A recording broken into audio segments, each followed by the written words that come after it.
오늘은 11번째 시간인데요. 오늘의 제목은 예배하는 생활에 대해서 같이 한번 이 제목 하에 말씀을 같이 한번 나눠볼까 합니다. 오늘의 주저는 요한복음 4장 24절, 역대상 16장 29절입니다.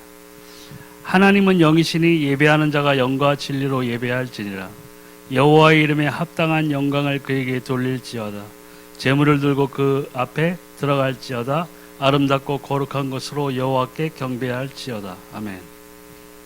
하나님께 예배드리는 생활은 우리 그리스도인의 생활에 있어서 가장 중요한 일입니다.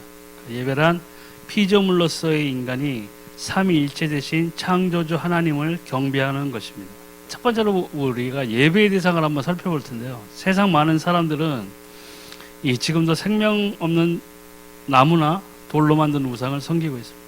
또 세상의 것과 돈, 권력, 과학의 우상을 숭배하고 있습니다. 그러나 이 모든 것들은 창조주 하나님께서 만드신 자연적인 것에 불과합니다. 그러니까 지금 사람들은 많은 헛된 것들을 쫓아서 경배하고 예배하고 있는 이런 종교적 행위나 어떤 우상 숭배의 행위들에 자신도 모르게 반복된 그런 생활 가운데에서 빠져들고 있다는 것이죠. 심지어는 크리스찬이라고 칭하는 그 교인들이 서슴지 않고 점쟁이를 찾아가거나 또 무당에게 자기의 어려움을 하소연하거나 이런 것들이 비일비재하게 지금 넘쳐나고 있어요.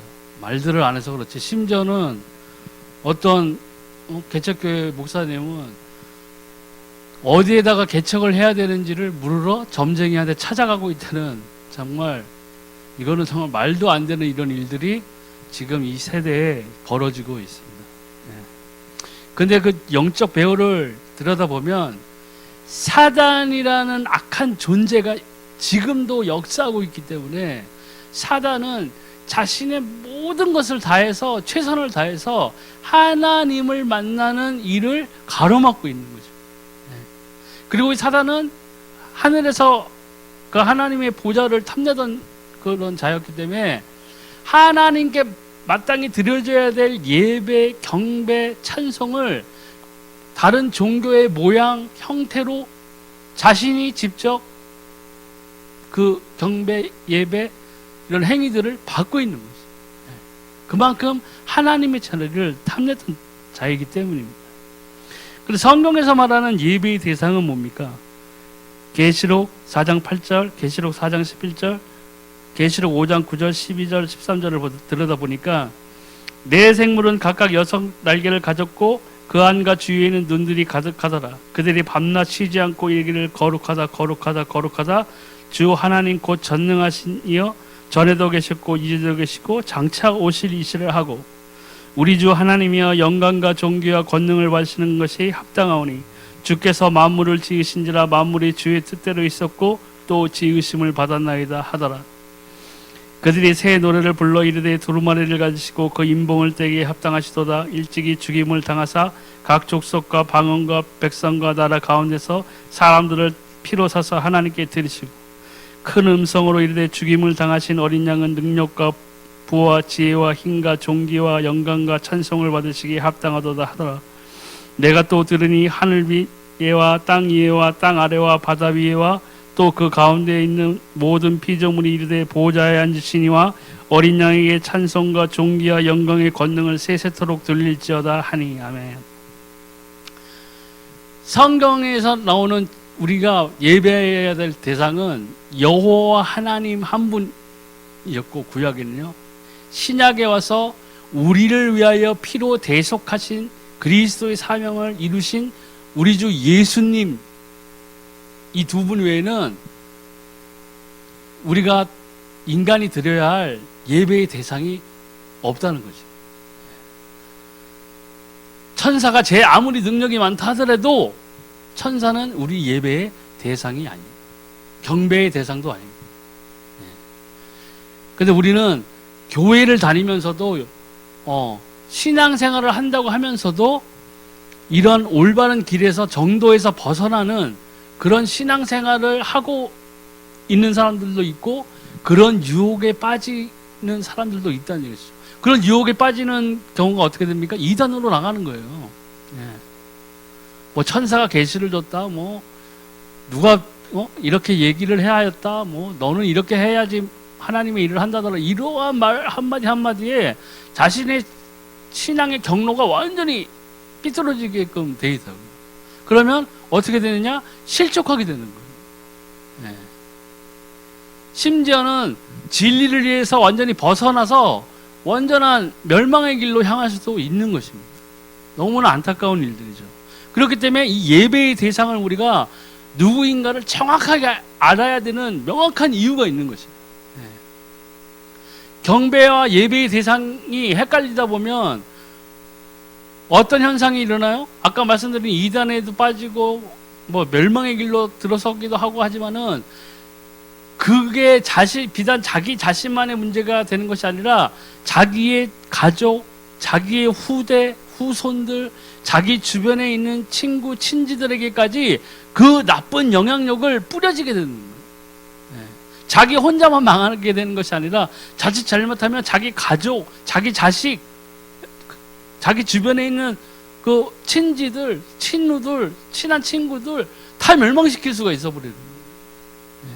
그만큼 우리가 예배와 경배의 대상이 오직 주 하나님과 우리 주 예수 그리스도 외에는 없다는 것을 분명히 알고 인식하고 또 우리가 신앙생활에 임해야 되는 거죠. 그래서 예배를 위한 바른 자세를 한번 살펴보면요, 예배는 우리 마음의 중심이 하나님을 향하여 거룩하고도 진실되게 드려져야 합니다. 하나님께서는 마음의 중심이 하나님만을 향한 참된 예배를 드리는 사람을 축복하십니다. 그래서 몇 번 말씀드린 것 같지만은 이 예배, 우리가 주일날 이 주일 성수 하면서 하나님께 예배 드리러 온다는 것은 한마디로 말하면 가장 첫 번째 제가 생각하는 것은 뭐냐면, 선행되어야 되는 것은 하나님이 살아계신 것을 인정하면서 드리는 것이 예배가, 참된 예배의 첫 번째라고 저는 생각해요. 하나님이 오직 한 분의 주, 여호와 하나님이신 것을 인정하는 것, 그것 때문에 우리가 이 예배를 드리러 이 주일날 다들 먼 곳에서 오시는 분들도 많잖아요. 자기 시간 이런 것들을 다 희생하면서 오는 거예요. 제사에는 희생 제물이 필요하거든요. 그만큼 우리는 우리의 물질, 시간 이런 것들을 희생하면서 여기 이 자리에 나와서 우리가 하나님께 예배드리는 거예요. 그래서 요한복음 4장 20절에서 24절, 전도서 5장 1, 2절을 보니까 우리 조상들은 이 산에서 예배하였는데 당신들의 말은 예배할 곳이 예루살렘에 있다 하더이다. 예수께서 이르시되 여자여 내 말을 믿으라. 이 산에서도 말고 예루살렘에서도 말고 너희가 아버지께 예배할 때가 이르리라. 너희는 알지 못하는 것을 예배하고 우리는 아는 것을 예배하노니 이는 구원이 유대에게 선함이라. 아버지께 참되게 예배하는 자들은 영과 진리로 예배할 때가 오나니 곧 이때라. 아버지께서는 자기에게 이렇게 예배하는 자들을 찾으시느니라. 하나님은 영이시니 예배하는 자가 영과 진리로 예배할지니라. 아멘. 여기에 나왔듯이 영과 진리 계속 나오죠. 영은 뭐예요? 나의 개인, 각 사람이 크리스찬들이라면 갖고 있는 영혼이 있잖아요. 그 영혼을 다해서 내 몸과 마음을 다해서 드리는 예배가 선행되어 같이 동행해야 되고, 진리로 예배하는 것이, 진리가 누굽니까? 예수님이에요. 또 예수님이 부활 승천하시고 우리에게 보혜사 성령을 우리에게 주셨어요. 성령님과 동행하는 예배, 성령님의 인도를 따르는 예배, 그리고 진리이신 예수님과 안에서 드리는 예배, 이것이 이루어져야만 우리가 드리는 예배가 하나님께서 기뻐 받으시는 예배가 된다는 것이죠. 무작정 예배 드린다고 하나님이 좋아하시나요? 구약에 보세요. 남 보기에는 그럴듯한 제사를 하나님께 드렸는데 하나님께서는 그들을 책망하셨어요. 나를 괴롭게 하지 말라고까지 말씀하셨어요. 하나님께서. 네가 드리는 재물 뭐 가져와도 너희가 아무리 부르짖어도 내가 너희 귀를 닫았다. 말 안 듣겠다 내가. 그 이면에는 뭐가 있었어요? 하나님 앞에서 하나님을 인정하는 그 예배를 드려야 되는데 자신들의 삶에서는 그 하나님을 인정하는 구석을 하나님이 발견하지 못했던 거예요. 지금 우리도 마찬가지예요. 우리가 여기서 아무리 거룩하게 폼을 잡고 앉아서 방언을 크게 외치고 소리내어 기도하고 뭐 회심의 눈물을 흘리고 기쁨의 눈물을 흘리고 한다 하더라도 내 삶의 현장에 나가서 내 삶에서 내가 하나님을 인정하는 행동을 하지 않는다면은 하나님께서는 어떻게 하시겠어요? 내 기도를 들으시지 않으시죠. 내가 여기 와서 앉아서 설령 주일 성수를 50년을 했다고 하더라도 그 예배를 받으시는 것을 인정 안 하신다는 거죠. 그거 나오잖아요. 심판 때 예수님 비유로 말씀하셨죠. 네? 내가 주의 이름으로 귀신도 쫓고 선지자로도 하였지 않습니까? 했잖아요. 예수님 뭐라고 그러셨어요? 내가 너희를 도무지 모른다. 내가 너희 몰라. 왜 그랬을까요? 그들의 삶이 크리스찬으로서 마땅히 행해야 바뀌어져야 되고 변화되어야 되는 그 모습을 그들이 갖지 못했기 때문에. 그렇기 때문에 삶에서 하나님을 부인하는 삶을 사는 거죠. 그렇게 되면 어떻게 돼요? 예배, 그 드려지는 예배가 하나님 앞에 기쁨으로 받아들이는 예배가 되지 못한다는 거죠. 또 너는 하나님의 집에 들어갈 때 내 발을 삼갈지어다. 가까이 하여 말씀을 듣는 것이 우매한 자들이 제의를 드리는 것보다 나으니 그들은 악을 행하면서도 깨닫지 못함이니라. 너는 하나님 앞에서 함부로 입을 열지 말며 급한 마음으로 말을 내지 말라. 하나님은 하늘에 계시고 너는 땅에 있음이니라. 그런즉 마땅히 말을 적게 할 것이라. 아멘. 육신의 생각에서 우러져 나오는, 그 다음에 하나님 앞에서 그 공허한 외침 같은, 주문 같은 그런 말들을 하지 말라는 거지. 우리가 마땅히 빌 바를 모르지만 성령을 우리에게 주신 이유 중에 하나가 방언인데, 방언의 은사인데, 거기에 뭐라고 나와 있죠? 우리가 마땅히 빌 바를 모르지만 뭘 빌어야 되는지 모르는데, 기도해야 되는지 모르는데, 내 안에 계신 성령이 나를 위하여서 말할 수 없는 탄식으로 우리를 위해서 기도하고 계시다는 거예요. 하나님의 나라에서는 누가 우리를 위해서 중보하고 계세요? 예수 그리스도께서 하나님의 우편에 앉아 계시면서 지금 예수 그리스도께서 지금 이 시간에도 하고 계신 일은 우리들을 위한, 지금 땅에 살고 있는 크리스찬들을 위한 기도, 중보 기도를 하고 계시다. 심지어 불신자들을 위해서도 그들이 구원 얻기를 중보하고 계시다는 거죠. 지금 우리 눈에 보이지는 않지만 이러한 일들이 벌어지고 있어요. 그런데 우리가 이 땅에서 하나님의 나라를 들어가기 전까지 이 교회 안에서 예배드리는 이 행위, 뭐 이런 일들이 따지고 보면은 어마어마하게 큰 축복이라는 것을 알아야 된다는 거죠. 예배 가운데에서 누구를 만나야 돼요? 하나님을 만나야 돼요. 하나님이 사시는 것을 느껴야 돼요. 거기에서 강대상에서 선포되는 하나님의 말씀을, 그것이 나에게 레마의 말씀이 되고 내 문제가 해결되어지는 해답의 말씀으로 우리가 그것을 받아들여야 됩니다. 받아들이는 것뿐만 아니라 실제 내 삶에서 그것이 적용되어지게 돼야 돼요. 그것이 뭐예요? 쉽게 얘기하면은 기도의 응답, 문제의 해결. 그게 계속 쌓여져 나갈 때 우리는 성경에 나오는 그대로 그리스도의 장성한 분량에 이르기까지 우리가 신앙이 자라나게 되는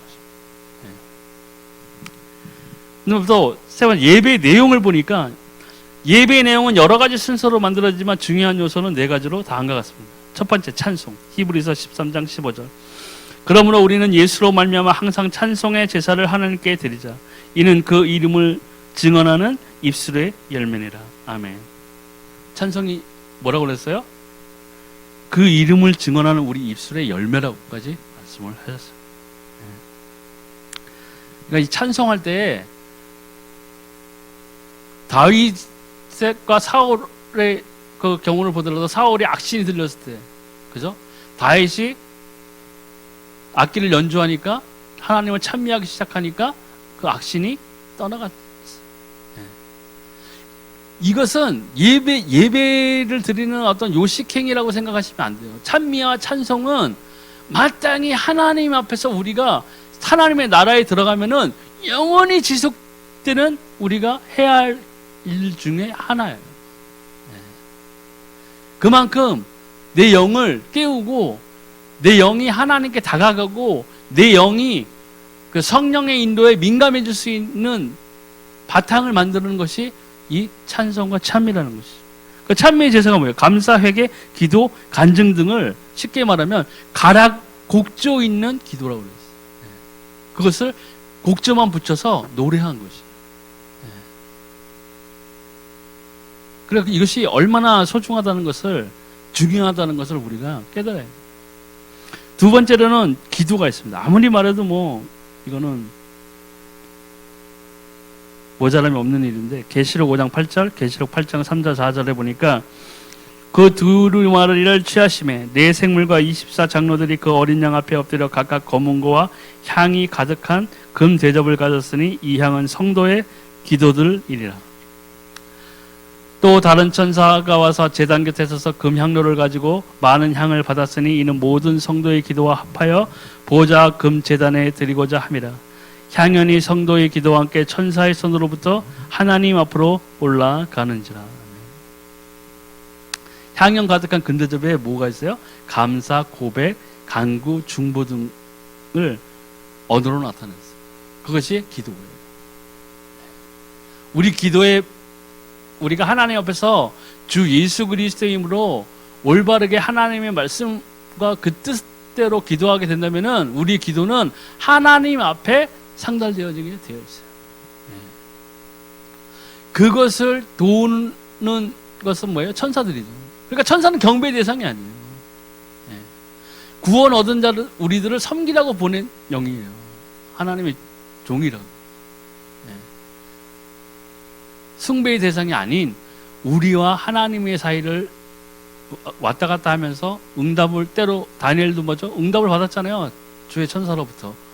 다 주의 사자들이 나타났을 때는 주의 응답, 이런 인도 또 가르침을 주기 위해서 주의 사자들이 사람들을, 믿는 자들을 찾아왔다는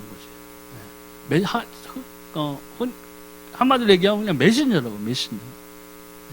근데 우리가 메신저가 뭐가 있어야지 메신저 역할을 할 수 있어요? 메시지가 있어야 되잖아요. 메시지가 있어야 된다. 그 메시지가, 우리가 줄 수 있는 메시지가 뭐예요? 기도예요.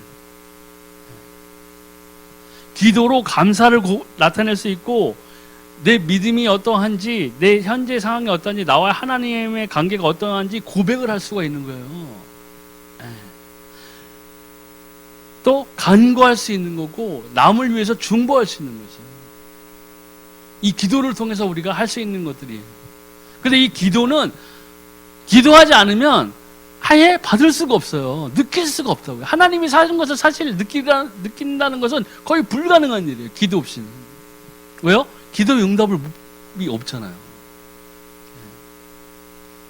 아이가 부모가 있는데 부모한테 맨날 사주사요 이렇게 할 수 있잖아요.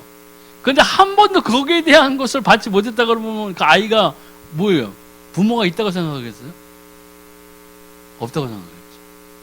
마찬가지예요. 기도에 하는 이유는 응답을 받기 위해서, 하나님이 사신 것을 우리가 느끼기 위해서. 그래야 우리가 올바른 기도 생활을 통해서 우리가 신앙 생활을 유지할 뿐만 아니라 더 발전시킬 수 있고, 그리스도의 장성한 분량에 이르기까지, 하나님의 나라에 들어가는 그 순간까지 우리가 기도를 해야 되는 것입니다. 무엇을 놓고요? 하나님의 뜻을 놓고. 그의 말씀을 가지고 우리가 기도하는 것입니다. 또 세 번째로는 말씀이 필요해요. 예배해 주셔서 시편 78편 1절, 그 다음에 느헤미야 8장 5절 9절 보죠. 내 백성이여 내 율법을 들으며 내 입의 말에 귀를 기울일지어다. 에스라가 모든 백성 위에 서서 그들 목전에 책을 펴니 책을 펼 때에 모든 백성이 일어서니라. 에스라가 위대하신 하나님 여호와를 송축하며 모든 백성이 손을 들고 아멘 아멘 하고 응답하고 몸을 굽혀 얼굴을 땅에 대고 여호와께 경배하니라. 예수아와 바니와 세레바와 아민과 악국과 사부대와 호디야와 마아세아와 그리다와 아샤랴와 요사박과 하난과 블라야와 레이 사람들은 백성이 제자리에 서 있는 동안 그들에게 율법을 깨닫게 하였는데 하나님의 율법책을 낭독하고 그 뜻을 해석하여 백성이 그 낭독하는 것을 다 깨닫게 하니 백성이 율법의 말씀을 듣고 다 우는지라. 총독 느헤미야와 제사장 겸 학사 에스라와 백성을 가르치는 레위 사람들이 모든 백성에게 이르기를 오늘은 너희 하나님 여호와의 성일이니 슬퍼하지 말며 울지 말라 하고. 네. 이 말씀이 육신에 대해서 오신 것이 누구죠? 예수님이세요. 하나님의 말씀이 육신이 되신 분이, 성육신 하신 분이, 그리스도의 사명을 이루기 위해서 오신 분이 예수님이시라. 근데 우리는 이 예배 시간에 뭘 들어요? 하나님의 말씀, 선포되는 하나님의 말씀을 들어야 돼요. 네. 여기 나오던 내 율법을 들으며 내 입의 말에 귀를 기울일지어다. 그래서 우리가 이 예배 시간에 목사님께서 나오는 선포되는 그 말씀이 우리를 살리는 말씀이라고요. 네. 그 말씀을 깨닫게 해주시는 분이 누구냐? 성령님이세요. 근데 내가 마음을 닫고 그냥 예배 자리에서 아휴 빨리 끝나라. 오늘 왜 이렇게 말씀이 길어? 이거 미치겠다 진짜. 네? 지겨워. 저나 까는 말 아니야 저거. 이렇게 하면은 답을 못 찾는 거예요. 답을. 여기에서 나와 있더니 다 깨닫게, 그 백성들에게 깨닫게 하잖아요. 그죠?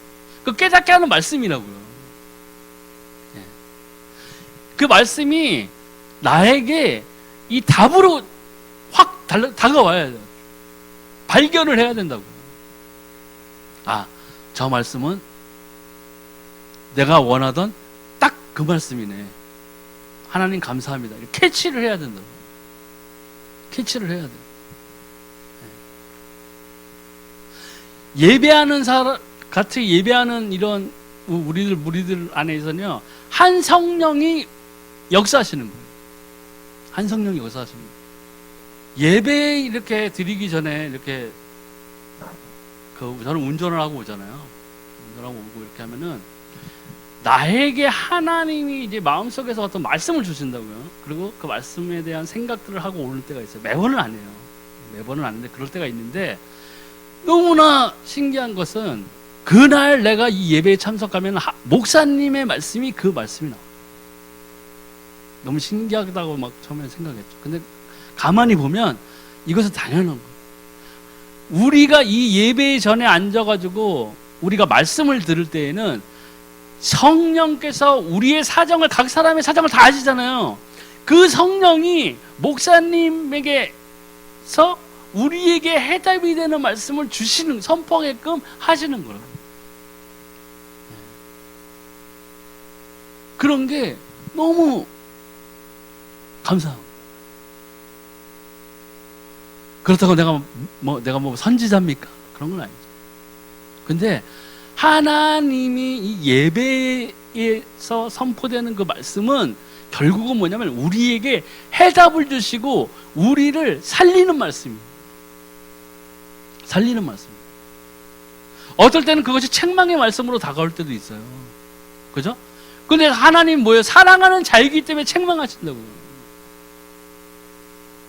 책망의 말씀을 받는 그 순간에 갑자기 사단이 내 생각의 가지를 그냥 막 꽃을 피우죠 막. 그러니까 막 열받고 하는 거예요. 이 교회랑 나는 영이 안 맞아. 그럼 엉뚱한 소리예요. 그 생각을 쑤셔 넣어주는 게 누구겠어요? 천사가 그 생각을 쑤셔 넣어주겠어요? 사단이, 악한 영들이 하는 거. 네. 우리가 이 예배에서 선포되는 말씀, 그죠? 그런 것들은 나에게 해답이 되어진다는 그 명제하에서 그 말씀을 경청해요. 네. 그리고 우리가 앞에서 나온 그 찬미의 시간을 갖고 기도하는 시간이 나에게 있고 하면은 이것들이 이 말씀을 들을 때에 나에게 그것이 해답으로 다가온다는 거예요. 마땅히 빌바를 보느라서 성령께서 우리를 위해서 기도하신다고 그랬잖아요. 그 말할 수 없는 탄식을 우리를 위해서 기도하시는 그 성령의 인도를 우리가 비로소 이 예배 시간에 찬미, 찬송, 말씀을 들을 때 그것을 깨달을 수가 있는 것이죠.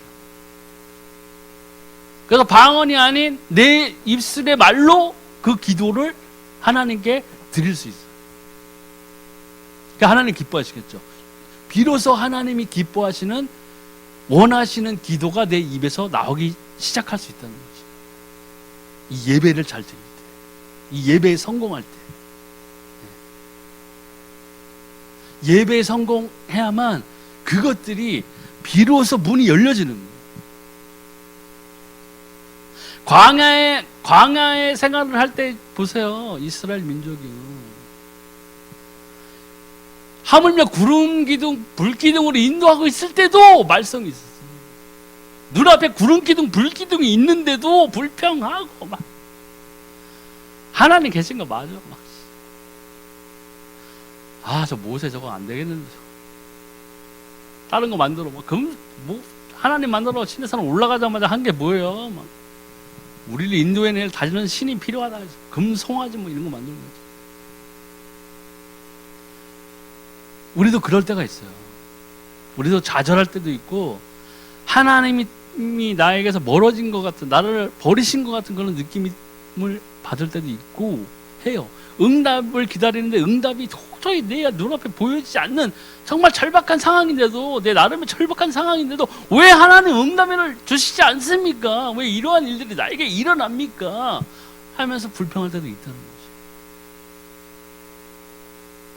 근데 그때는 우리가 이것들을 회복해야 되는 신호로 다닐 수 있어요. 뭘 회복해야 돼요? 여기 나온 그대로 찬미. 그래서 찬미에 따르는 것 중에 하나가 뭐예요? 감사가 따르게 되어 있다. 하나님께 감사하는 찬미의 제사를 드려야 되고, 기도해야 되고, 예배 생활에 성공해야 돼요. 이 예배에서, 예배 시간에 살아계신 하나님을 만나는 시간이 되어야 된다는 거죠. 그게 성공한 예배. 그게 성공한 예배. 그 성공한 예배의 시간이 길어지면 길어질수록, 지속되면 지속될수록 크리스찬으로서 마땅히 자라나야 될 분량대로 자라는 것뿐만 아니라 더욱더 예수님과 친밀하게 동행하는 삶을 우리가 살 수 있어요. 임마누엘의 복이 임하는 것이죠. 네. 그래서 이 예배 시간에 이 하나님 안에서 경청하고 순종하는 의지를 또 다지는 계기가 될 수가 있습니다. 또 네 번째 중요한 것은 또 뭐예요? 헌금이에요. 네. 잠언 3장 9절 10절, 마태복음 6장 21절, 말라기서 3장 10절 12절입니다.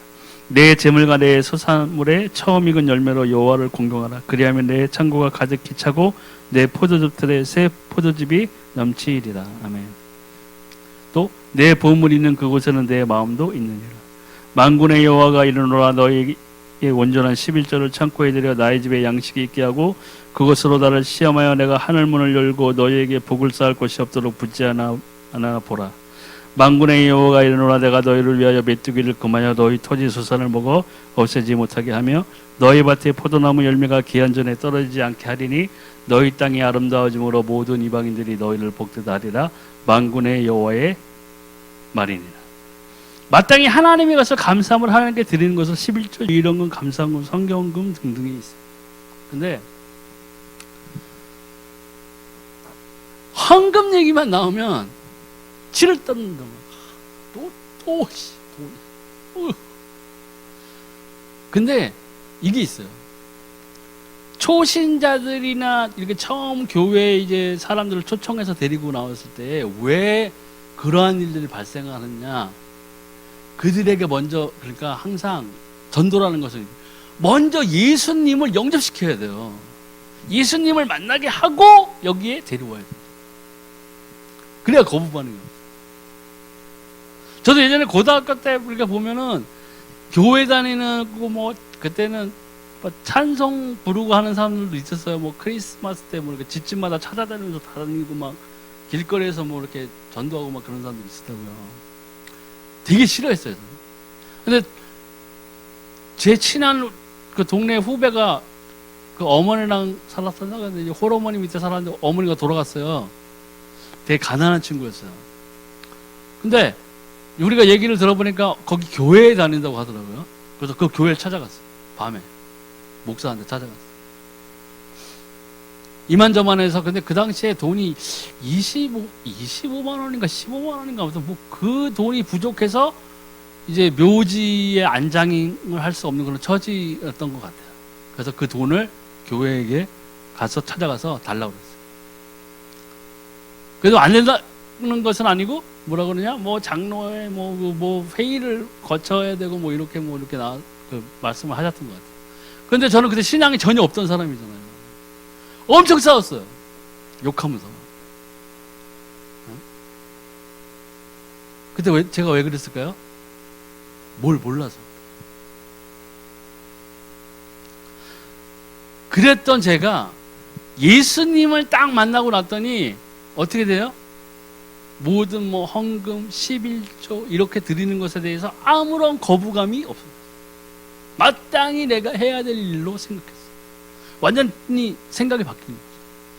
네. 완전히 생각이 바뀌는 거예요.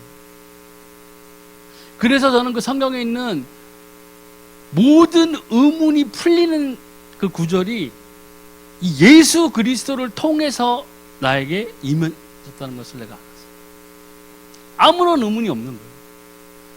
내가 그토록 방어망으로 삼았던 사촌 누나가 예수님 믿어야 돼 하면은 이순신 장군 어디 갔어? 지옥 갔대요. 막 싸웠거든요. 왜 이순신 장군 왜 지옥 갔어? 그것도 의문이 풀렸어요. 이순신 장군이 어디를 간 게 중요한 게 아니에요. 내가 어디로 가느냐가 중요해요. 그 천국 가서 예수님 만나는데 그거 제일 먼저 그거 물어보고 싶으시겠어요? 예수님 저 실례합니다만 이순신 장군은 어디 갔어요? 이런 말이 나오겠어요? 예수님 처음 만나는데? 미국 사람이 천국 갔는데 미국 사람들이 제일 궁금해하는 것 중에 하나가 뭔지 아세요? 존 F 케네디 누가 암살했냐고 제일 궁금해요. 그 사람들. 영화에도 많이 나오잖아요. 존 F 케네디 누가 죽었어요. 그럼 미국의 신실한 크리스찬이 하나님 앞에 보좌에 서서 예수님을 처음 봤을 때 첫 마디가 존 F 케네디 어디로 갔습니까? 누가 죽였어요 예수님? 그럼 누구예요? 지옥 갔죠? 이렇게 나오겠냐고요. 쓸데없는 거예요. 아무런 쓸데없는 거예요. 내 영혼이 하나님 앞에 섰을 때 하나님 앞에서 예수님이 인정하느냐, 내 이름이 생명록에 있느냐.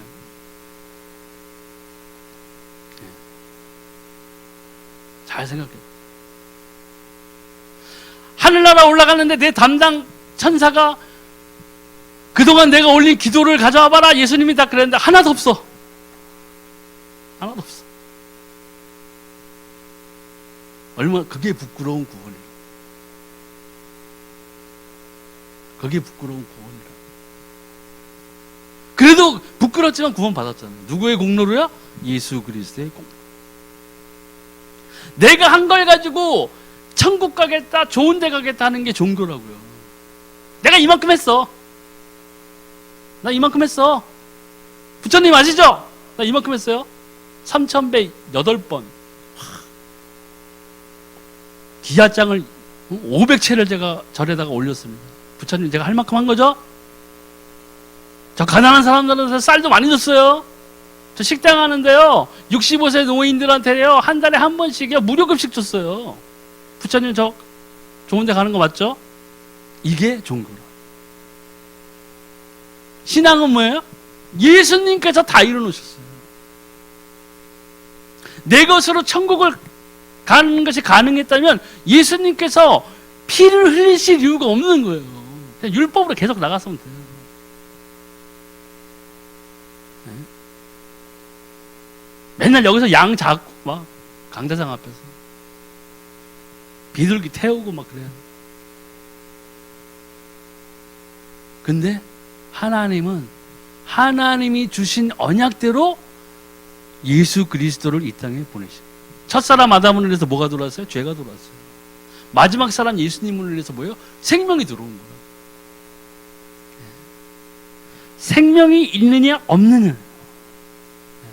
이것들을 다 알고 나서 보니까는 헌금이 필요한 것이구나. 내가 헌금을 당연히 하나님께 드려야 되는구나. 그래서 성경에도 나와 있죠. 기쁜 마음으로 들어가. 인색한 걸로 주지 마. 옆에 2만 원 되네. 3만 원. 2만 받고 만 원 더. 도박판이에요? 교회가? 뭐 포커 치러 왔어요? 아니. 내가 기뻐하는 만큼 드리면 돼요. 하나님 너무 감사해요. 그것이 과부의 두렛돈이에요. 과부의 두렛돈이 예수님 오셨네. 생활비 다 박아. 예수님 보셨죠? 나 생활비 다 박았어. 그래서 예수님 보는 앞에서 준 거예요? 아니요. 그렇게 생각하는 사람들이 정말 뭐라고 얘기하고 싶은데 안 되겠어요. 근데 과부의 두렛돈은 과부가 감사하는 마음으로 드린 거예요. 예수님 보여주기 위해서 한 게 아니라 감사한 마음으로 냈기 때문에 예수님은 그 예물을 인정해 주죠.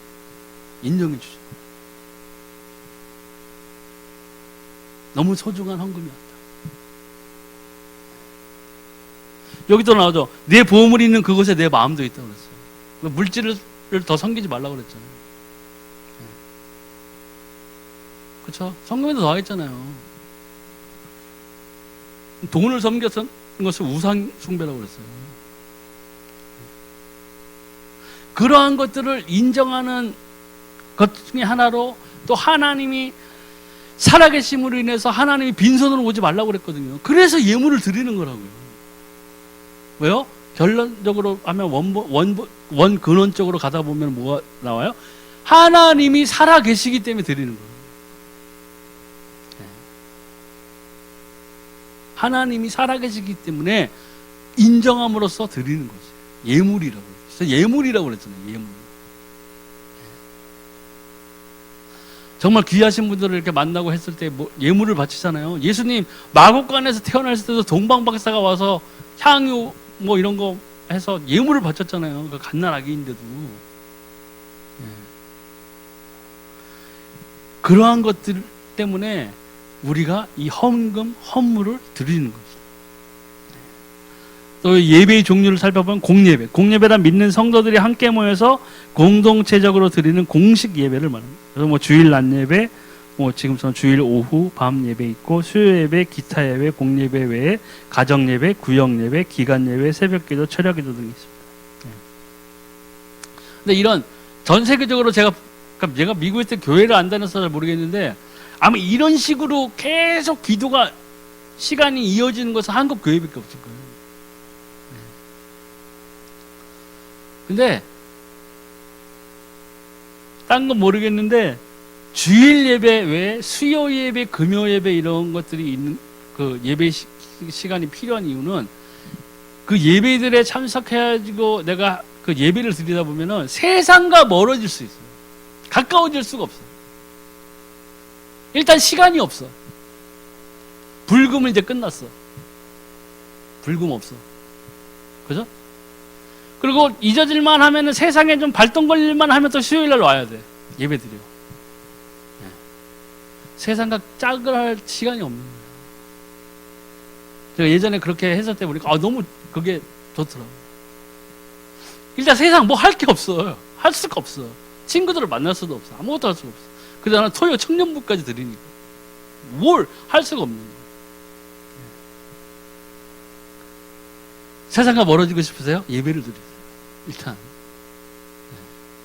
그리고 그 예배를 통해서 하나님을 만나죠. 그리고 또 그 예배를 통해서 하나님과 동행하셔요. 성령님과 동행하셔요. 주 예수 그리스도와 동행해요. 임마누엘 하나님의 복이라는 거죠. 구약시대에 있던 모든 하나님의 증인들, 선지자들이 뭐예요? 하나님과 동행한 자들이에요. 옆에 사람이 불신자들이 인정할 정도로. 요새 보세요. 너 하나님과 동행하는 것이 보인다. 너 정말 형통해진 것은 내가 봤을 때는 너 하나님이 너와 함께 하심이야. 근데 그 애굽 사람들이 하나님 믿는 사람들이었어요? 아니었잖아요. 요셉이 뭐였어요? 종이었다고. 종. 돈 주고 사온 노예였다고. 그런데도 그 형통함을 인정할 정도. 그러니까 형통함은 뭐예요? 하나님과 동행하는 것이 진정한 형통이에요.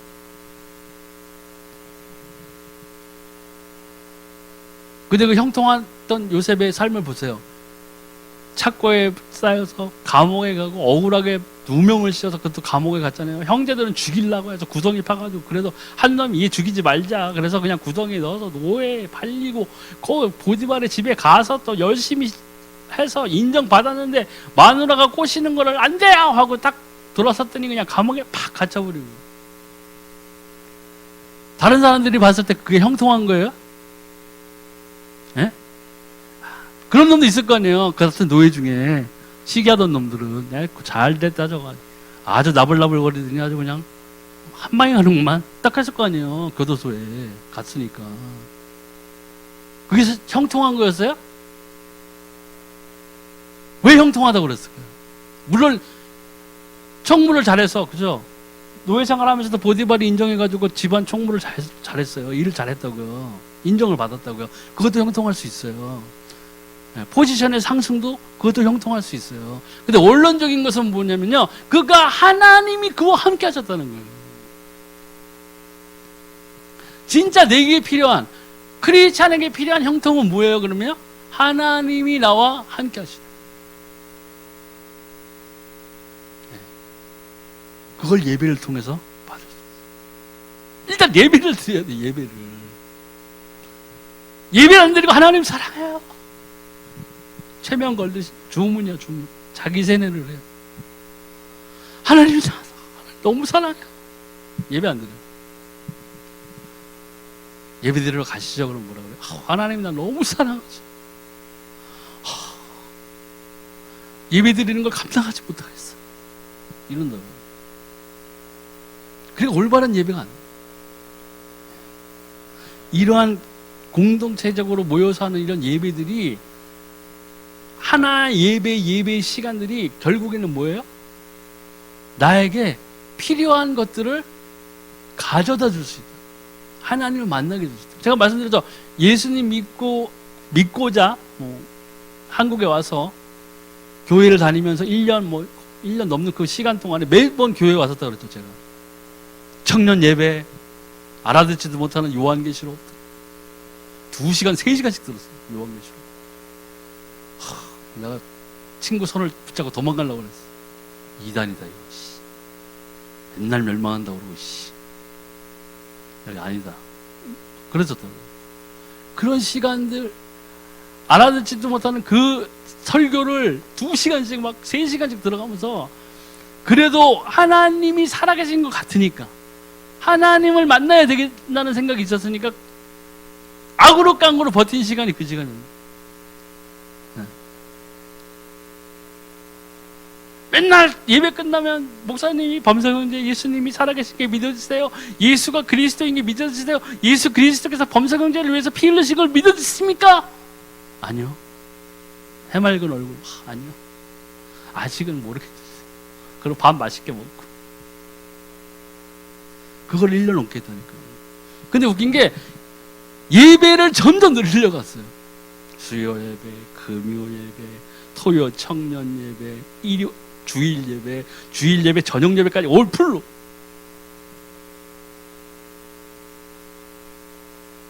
11시 예배부터 저녁 7시 예배까지.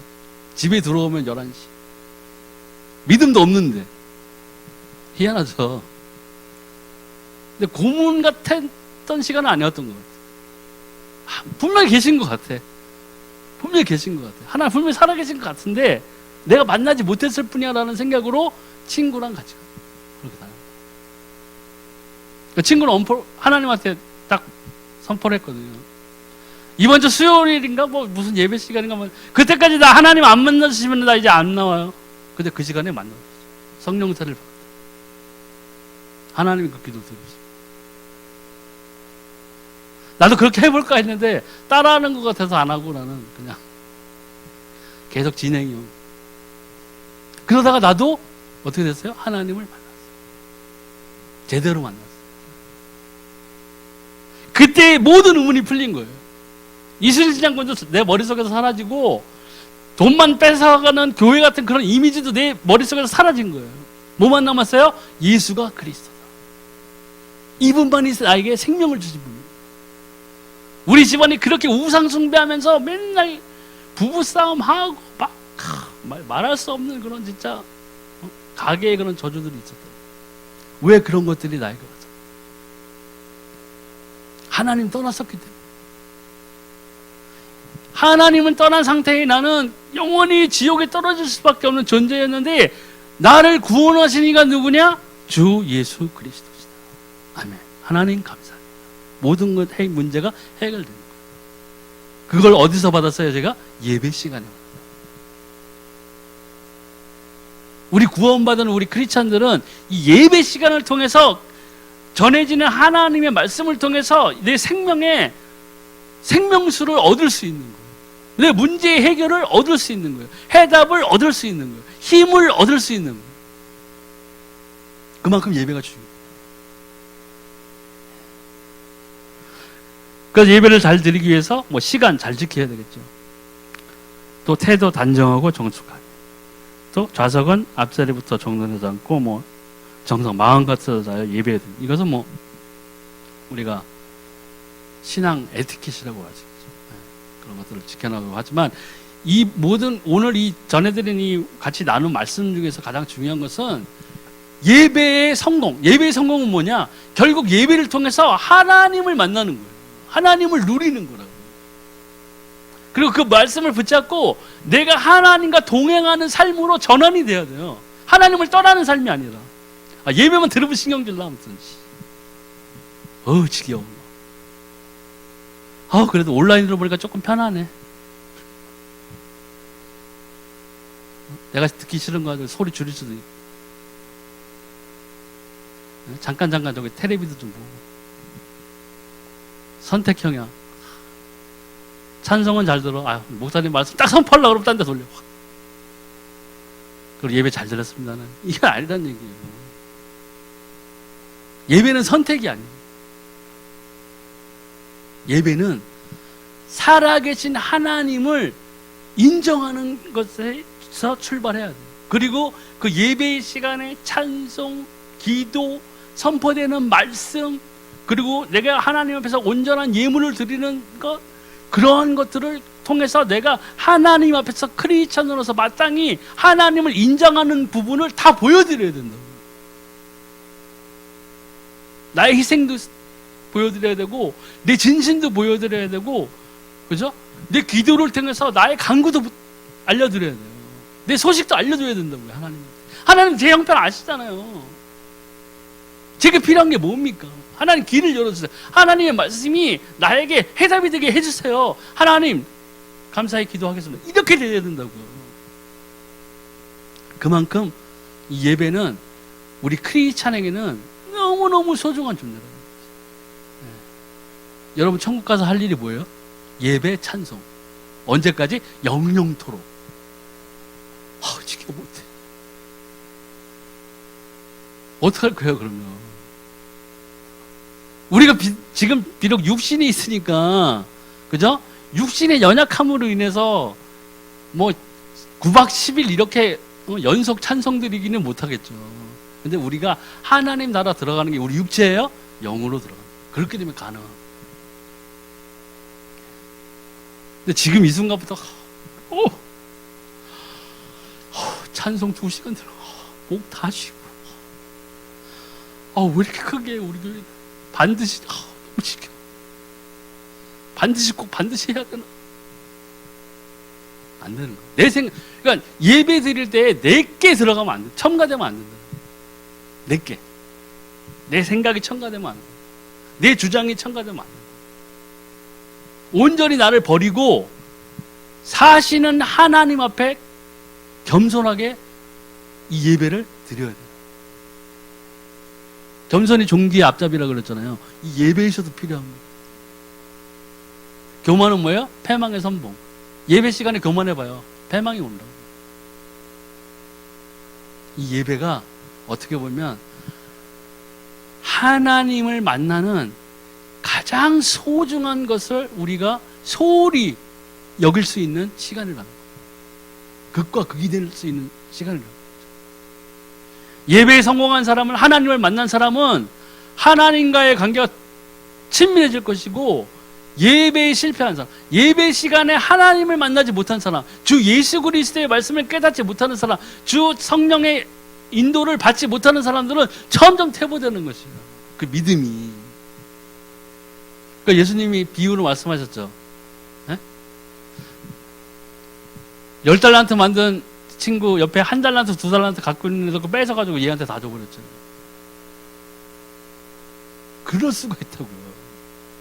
그런 경우가 생깁니다. 그러니까 오늘 이 말씀 그대로 우리는 습관적으로 그냥 정기적으로 우리가 모임을 위해서 여기 오는 것이 아니다. 우리가 이 주일 성수하면서 예배를 드린다는 것, 기타 다른 수요 예배, 금요 예배, 또 새벽기도 드리는 또 분들, 권사님들 계시고 하지만은 그 예배의 그 시간이야말로 내 인생의 터닝 포인트가 될 수 있는 시간이라는 것을 우리가 꼭 명심해야 된다. 그래서 우리 모든 성도분들은 꼭 예배 시간에 하나님 만나시고 우리 그 삶이 하나님을 만나서 하나님과 동행하는, 그리고 예수 그리스도의 생명을 통해서 우리가 하나님의 나라에서 이 예배하는 그 생활을 영원히 지속할 수 있게끔 우리 성도로서의 삶을 예배를 통해서 바꿔내가지고 수리되어져야 되고 개선되어져야 되고 하나님과 더 친밀한 시간으로 만들어야 된다는 거죠. 기회예요, 이거는. 그래서 예배드리는 거예요. 오늘 여기까지 말씀 나누겠습니다.